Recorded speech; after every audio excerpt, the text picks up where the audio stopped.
میں نے مسئلے کی تحقیق کی، فتاوی میں تلاشا کہ جنازے کے دن بھوج کھانے کی گنجائش ہے کہ نہیں ہے، تو مجھے ملا فتاوی کی کتابوں میں کہ جن کے یہاں جنازہ ہے، جن کے گھر میں میت ہے، ان کو خاندان اور سماج اور پڑوس کے لوگوں کو کھانا بنا کے کھلانا چاہیے، کیونکہ ان کے گھر میں غم کا ماحول ہے، ایک مصیبت، ایک آفت آئی۔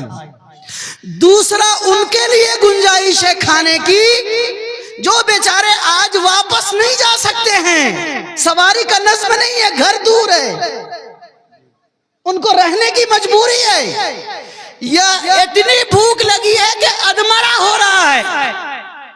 اب ایمانداری کے ساتھ بتائیے، جنازے کا وقت اگر 3 بجے اعلان ہوتا ہے تو اب آج کے ماحول میں، تیز رفتار ماحول میں، کتنے بجے پہلے لوگ آتے ہیں جنازہ پڑھنے کے لیے؟ 20 منٹ پہلے، 25 منٹ پہلے، آدھا گھنٹہ پہلے، یا قریبی رشتہ دار رہتے ہیں تو 2 4 5 گھنٹے پہلے۔ لیکن آپ بتائیے، اتنا بڑا مجمع جو ٹیمپو پہ بھر بھر کے، مرد تو دور، ایک مرد کے ساتھ 6 ٹھو موگی، ہر موگی کے گود میں 1 ٹھو بچہ، ہر موگی کے ہاتھ میں 1 کرتا نیا پجامہ، 1 ٹھو پنی میں۔ غضب کی بات ہے کہ تم شادی میں جا رہے ہو، کیا کرو گے پنی میں نیا کرتا پجامہ لے کر کے؟ ارے جنازہ ہے کسی کے گھر میں، باپ مر گیا، ماں رو رہی ہے، ماں مر گئی، بیٹا رو رہا ہے، بہن مر گئی، بھائی رو رہا ہے، بھائی مر گیا، بہن تڑپ رہی ہے، اور تم اپنے کپڑے کی چینجنگ کے لیے گھر سے کپڑے لے کے جا رہے ہو، بچے کو لے کے جا رہے ہو، اور ان کے دروازے پہ شامیانہ لگے ہوئے میں شرم نہیں آتی ہماری قوم کو؟ جنازہ رکھا رہتا ہے، کھانا کھا کے ڈکار ڈکار کے خلال کرتا ہے، جنازہ پڑا رہتا ہے۔ ارے بابا جاؤ تو غم میں شریک ہو کے چاروں کل پڑھ دو، کچھ قرآن کی آیتیں پڑھ دو، درود شریف پڑھ دو۔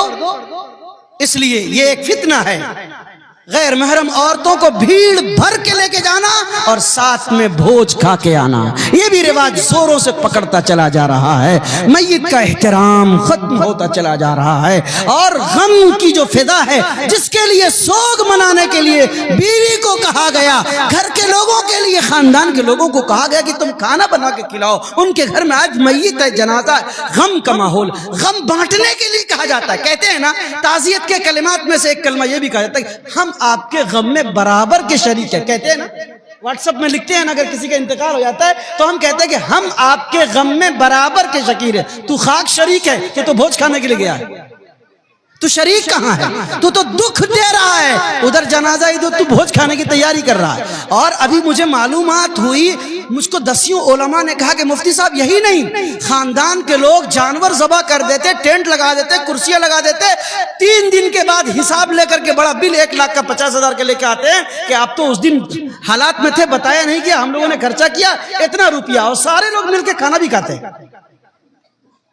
بند کیجئے انشاءاللہ ہم لوگ نکاح میں، دعوت میں، ولیمے میں جائیں گے اور موت والے بھوج میں کھانا نہیں کھائیں گے۔ بولیے انشاءاللہ مرکی کا بھوج نہیں کھائیں گے، مرکی کا بھوج، بولیے مرکی کا بھوج نہیں کھائیں گے، مرکی کا بھوج نہیں کھائیں گے۔ کیا کریں گے؟ گھر سے کھا کر جائیں گے، گھر میں آ کر کھائیں گے۔ بولیے آخری بات، گھر سے کھا کر جائیں گے، گھر میں آ کر۔ اللہ تعالیٰ مجھے اور آپ کو، ہم سب کو کہنے سننے سے زیادہ عمل